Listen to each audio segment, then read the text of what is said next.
안녕하세요. 김성길 목사와 함께하는 GTS 말씀 묵상 시간입니다. 오늘은 세 번째 주간의 넷째 날 묵상입니다. 오늘 묵상의 주제는 주님의 마음 생각하고 소통하며 주님의 관점으로 세상 보기가 되겠습니다. 같은 사건이지만 내 경험이나 지식이나 또 내 감정의 눈으로 생각하는 거하고 또 하나님이라면 주님이라면 주님의 관점에서 보는 것과 참 너무 많이 다른 결과를 만나게 됩니다. 늘 말씀드립니다마는 요셉이 노예로 팔려갔을 때 참 그 사건을 자기의 관점에서 인간적 관점에서 봤다면 형제들에 대한 분노로 아마 가득 차서 그 삶을 살지 못했을 거예요. 그런데 그는 그 상황을 하나님이 왜 여기 보내셨을까? 하나님의 뜻이 뭘까? 하나님의 관점에서 자기 상황을 살펴본 거죠. 그 속에서 그가 발견한 것은 하나님의 뜻이 있다. 하나님이 나를 이곳에 보내신 뜻이 분명히 있다. 이게 바로 그가 그 상황을 이길 수 있는 하나의 힘이었습니다. 사람의 관점으로 뭘 생각하면 답이 없는 경우 많아요. 근데 하나님의 관점에서 생각하면 답이 다 있습니다. 자, 오늘도 우리가 어떤 일을 하든 무엇을 하든 사람의 관점이 아니라 내 지식이나 내가 알고 있는 어떤 지식, 경험, 내 감정, 요 울타리를 벗어나서 주님의 관점에서 하나님의 관점에서 생각해 보는 그런 하루 되시기 바랍니다. 자, 우리 GTS 묵상은 역동성 있는 은혜의 삶을 매일매일 지속적으로 만들어 가고요. 또 하나는 삶의 변화와 발전을 만들어 갑니다. 아이들에게는 재능 개발과 학습 능력을 키워줍니다. GTS 묵상은 가정 속에, 삶 속에 새로운 문화를 만들어 주고 있습니다. 5-7+2의 구조가 있죠. 5는 그림 분석, 생각을 움직이게 하는 거예요. 기억력, 이해력, 창의력, 분석력, 또 스토리텔링 하는 능력. 이게 얼마나 중요합니까? 그리고 이제 7가지 주제는 그날 우리들의 삶을 이끌어주는 역할을 합니다. 그 주제를 그날 한 번씩 꼭 연습하는 시간을 가져보십시오. 자, 오늘도 그림 정리부터 시작을 하겠습니다. 자, 이 그림을 보시면은 아주 참 멋진 그림이에요. 두 손에서 흙에서 새로운 싹이 나오고 저 뒤에는 예수님의 십자가에 매달리신 장면이 있습니다. 두 개는 같은 성격을 가지고 있죠. 십자가의 죽으심이 예수님의 부활과 수많은 사람들을 살리는 역할을 한 것이죠. 자, 제목을 정하고 느끼는 것 이야기해 보시기 바랍니다. 자, 먼저 제목을 정해 보겠습니다. 자, 제목은 저는 썩어짐과 새 생명 이렇게 적었어요. 그러니까 썩어짐이 있어야 새 생명이 있게 되는 거죠. 자, 그리고 이제 의미는 이렇게 적었습니다. 썩어짐에서 새 싹이 나온다. 예수님의 죽으심은 수많은 열매를 맺게 하셨고 나도 그 중에 한 사람이다. 예수님이 죽지 않으셨으면 내가 생명을 얻을 수가 없게 되는 거죠. 천국의 생명이 없는 거죠. 그런데 예수님 죽으시면서 수많은 생명들이 열매 맺고 그 중에 나도 천국에 들어가게 싹이 난 거죠. 분석해 보겠습니다. 우선 눈에 보이는 것은 십자가와 매달린 예수님, 그리고 두 손, 그 안에 있는 흙과 새싹, 그리고 회색빛의 하늘과 구름이 있습니다. 보이지 않는 부분에는 뭐가 있을까요? 저는 흙과 씨의 비밀 이렇게 적었어요. 참 희한하죠? 이게 흙 속에 도대체 무슨 비밀이 들어있길래 씨가 들어가면은 거기서 싹이 나는 거예요. 또 이 씨도 그 속에 생명의 뭐가 들어있길래 흙 속에 들어가면은 이게 생명이 등장을 하게 되는 거죠. 흙과 씨의 비밀. 또 이와 비슷한 게 바로 예수님의 죽으심과 부활의 비밀이에요. 예수님 죽으심으로 우리가 살아나는 거예요. 이 십자가 속에는 사랑이 들어있고 순종이 들어있고 희생이 들어있고 영광이 들어있고 그리고 천국이 들어있습니다. 수많은 사람들이 구원받아서 들어가는 천국이 들어있고 마귀의 모습도 이 십자가를 보면 딱 보이죠. 두려워하는 마귀의 머리를 깨트리는 사건이니까요. 자, 그리고 우리에게 주는 교훈도 있습니다. 세 번째입니다. 그림에서 가장 중요한 것은 뭔가요? 이 그림에서 가장 중요한 것이 뭐라고 생각하십니까? 저는 썩어짐과 새 생명. 흙 속에 씨가 들어갔는데 그 흙 속에서 얘가 지금 썩어졌거든요. 그 미랄이 그냥 있으면 싹이 안 나는데 이게 썩어요. 그러면 그 속에서 참 새 생명이 나와요. 썩어짐과 새 생명. 자, 연상법 훈련입니다. 기억력 키우는 거예요. 이거 부지런히 하시면 기억력이 아주 좋아져요. 아이들도 기억력이 좋아집니다. 자, 눈 감아보시고요. 이 그림 한번 쭉 떠올려 보십시오. 먼저 저 뒤에 예수님의 십자가와 매달리신 예수님. 그리고 앞에는 두 손. 누구의 손인지 모르지만 두 손. 그리고 그 안에 흙이 있고 거기서 싹이 나옵니다. 회색 빛깔의 하늘이 있고요. 구름이 있습니다. 자, 그리고 이것과 비슷한 이 그림을 보면서 성경 말씀 또 한번 쫙 기억해 보세요. 그림 보면서. 자, 저는 요한복음 12장 24절 본문 말씀 그리고 이사야 53장 예수님 오셔서 썩어지는 미랄이 되시는 내용을 이사야가 미리 예언했죠. 그가 죽으시면 우리를 대신해서 그의 희생과 그의 아픔과 그의 매맞음은 그가 상함은 우리를 대신해서 하신 거거든요. 이 장면을 쫙 보여주는 거예요. 이것이 이루어진 것이 또 마태복음 26장 27장 예수님의 십자가에 못 박히심의 장면입니다. 네. 겟세마네 동산의 그 눈물과 아픔의 기도, 수많은 사람들의 채찍을 맞고 핏부림을 당하시면서 머리에 가시면류관 쓰시고 그리고 십자가에서 죽으셨던 그 모습. 그 장면이 이제 다음 장면을 만들어요. 그게 뭡니까? 예수님의 부활과 수많은 사람들이 돌아오는 역사. 그래서 계시록 7장 9절로 17절이 이루어집니다. 수많은 영혼들이 다 하나님 앞에 모여서 함께 있게 되는 거죠. 자, 그리고 이제 또 나와 이 내용 한번 또 생각을 해보겠습니다. 나의 수고로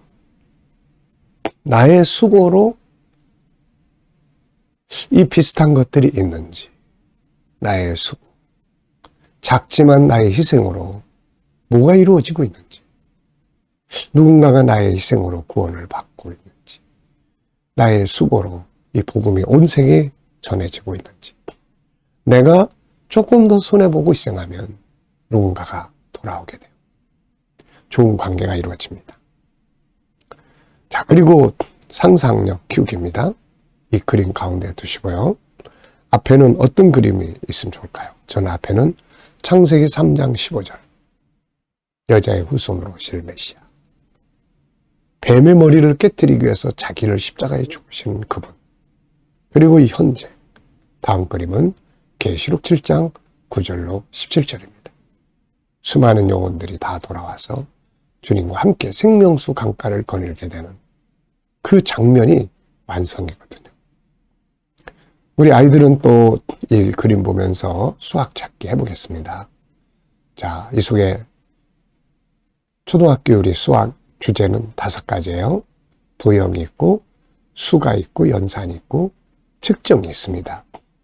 크고 작은 것, 길이, 비교, 십자가와 이 새 싹도 여기에 비교가 되잖아요. 이것과 이것. 이 속에는 또 규칙이 있습니다. 썩어지면 열매 맺는 규칙. 그리고 재료와 그래프. 요 5가지가 초등학교 수학이에요.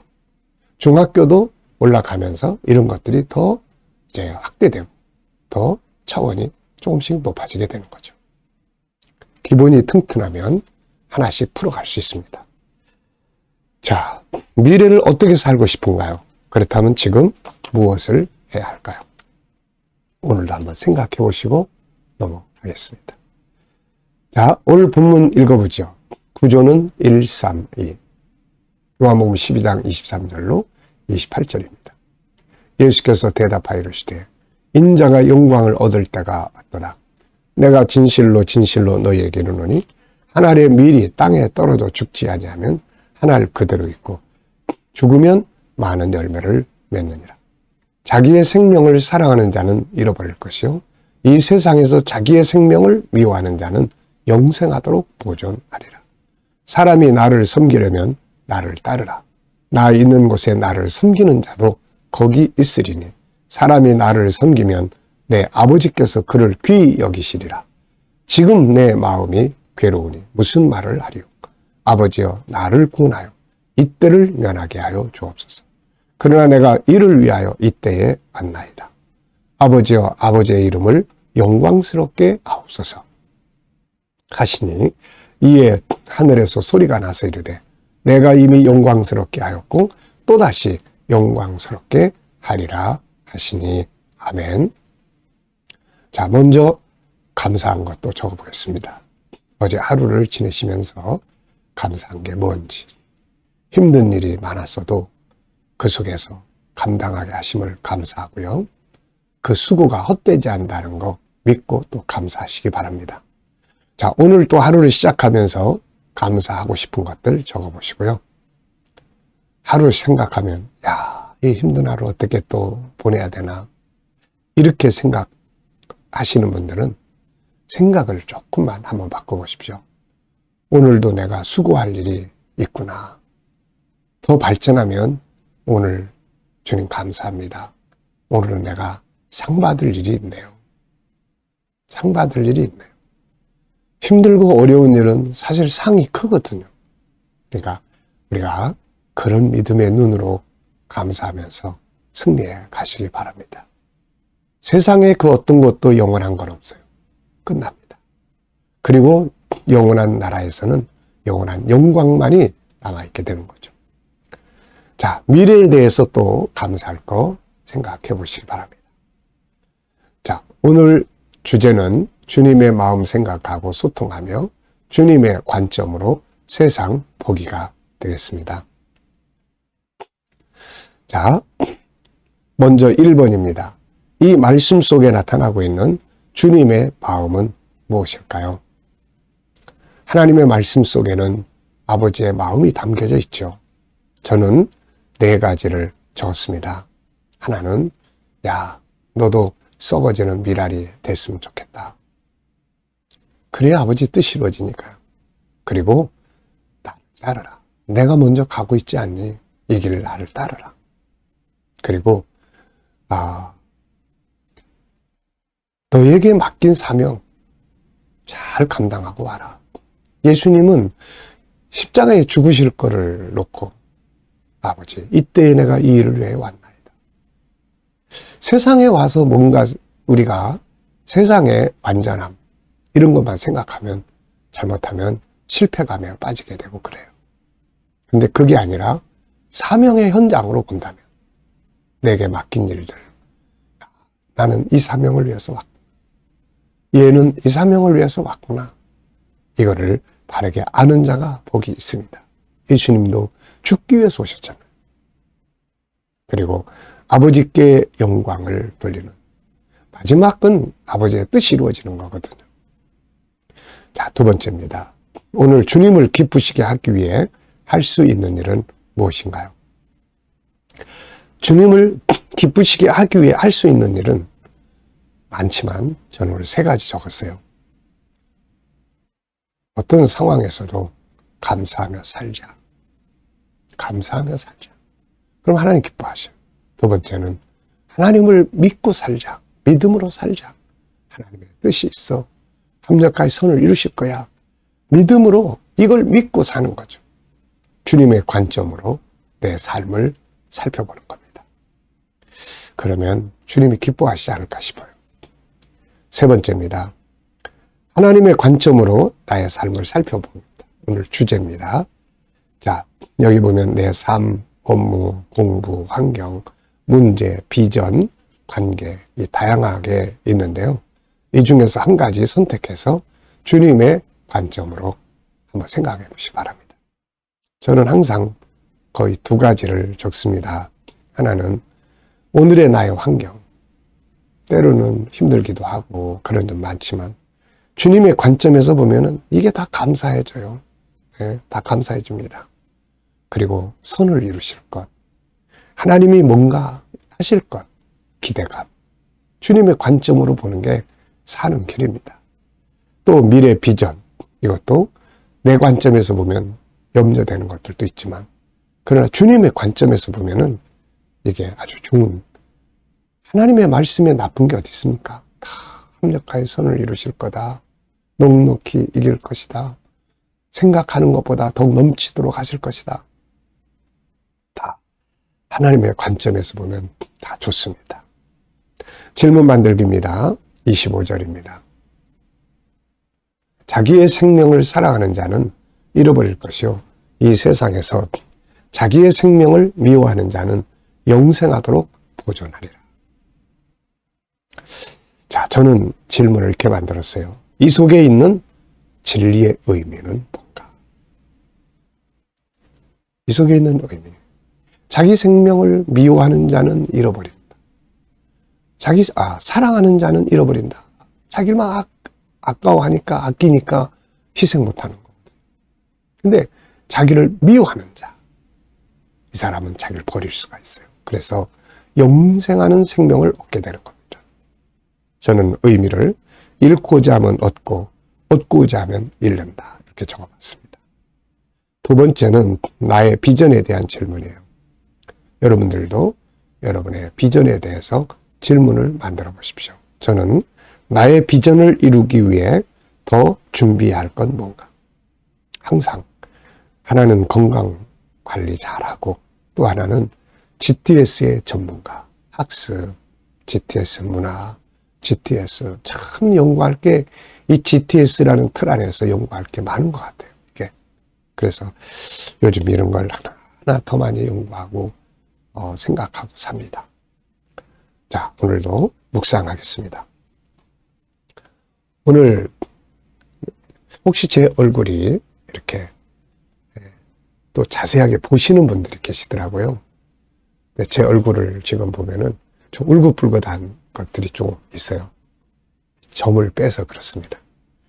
이 영상 때문에 그동안에 이런 걸 통 못하다가 우리 어느 권사님 한 분이 꼭 해야 된다고 그래가지고 제가 마음에 결심을 하고 얼굴에 있는 잡다한 점들을 다 뺐더니 이게 지금 아직 아물지가 않아가지고 그렇습니다. 혹시라도 목사님 얼굴이 왜 저러지? 뭐 낫나 이러지 마시고 더 깨끗한 얼굴 만드시려고 저렇게 하셨구나 생각하시고 아마 요 며칠은 이제 이런 모습이 계속 등장할 테니까 혹시라도 또 이상하게 생각하지 마시고 이해해 주시기 바랍니다. 자, 묵상하겠습니다. 주님, 먼저 묵상하실 때는 주님의 말씀, 또 오늘 본문 말씀 이렇게 쭉 생각해 보시고요. 7가지 주제 또 떠올려 보시고 그리고 오늘의 삶의 현장, 오늘 어디를 가시는지, 또 무엇을 하시는지, 누굴 만나는지, 어떤 문제를 또 해결해야 되는지 딱 놓고 주님이라면 어떻게 하시겠습니까? 주님 이럴 때 사용할 말씀은 뭔가요? 7가지 주제 중에서 제가 오늘 활용해야 될 주제는 뭔가요? 어떤 말을 해야 될까요? 이걸 쭉 생각하시고 주님께 물으시고 기다려 보시면 주님 주시는 지혜가 있습니다. 말씀도 있고요. 감동도 있습니다. 이 영감을 가지고 살아야 승리할 수가 있게 됩니다. 오늘도 내 감정이나 지식이나 이 울타리에 갇혀 있지 마시고 주님 주신 영감을 가지고 오늘 복된 하루 되시기 바랍니다. 기도하고 마치겠습니다. 주님 감사합니다. 오늘도 묵상으로 하루 시작합니다. 행복한 하루가 되게 해 주시옵소서. 승리한 하루가 되게 해 주옵소서. 오늘도 우리 자녀들, 친척들, 동료들, 믿지 않는 자들 다 주께 돌아와 구원받게 하여 주시고, 오늘도 또 우리 자녀들과 성도들이 일하는 직장과 사업장마다 형통케 하여 주시고, 또 풍성하게 발전하게 하시고 즐거운 일터들이 되게 해 주옵소서. 새로운 일터를 구하는 자들에게는 좋은 일터들이 예비될 수 있게 하여 주시고, 또 치료받는 교우들에게는 치유의 능력이 오늘도 강하게 역사하여 주옵소서. 주님, 오늘도 또 여러 가지 문제를 안고 기도하는 성도들 도우시고 합력하여 선을 이루게 하시고 주여 잘 이기게 하여 주옵소서. 이 나라와 민족 지켜주시고 거룩한 땅 선교하는 나라, 또 발전하는 나라가 되게 해주시고 지도자들에겐 지혜를 주셔서 이 나라를 바르게 이끌어가게 하여 주옵소서. 주님, 오늘도 세계 곳곳에서 복음을 위해 수고하는 선교사님들과 저들의 사역의 현장에 함께하여 주시고, 또 어려운 일을 만나는 종들에게 주님 주에 함께하시고 역사하여 주옵소서. 주님, 우리 KDM 훈련을 통해서 천국 복음이 온 세계에 더 전파되게 하시고, 또 주님 우리 GTS 묵상이 더욱 많은 이들에게 전파되고 나눠지게 하여 주옵소서. 다음 세대를 잘 양육하는 소중한 프로그램이 되게 하여 주옵소서. 주님 감사합니다. 예수님의 이름으로 기도하옵나이다. 아멘.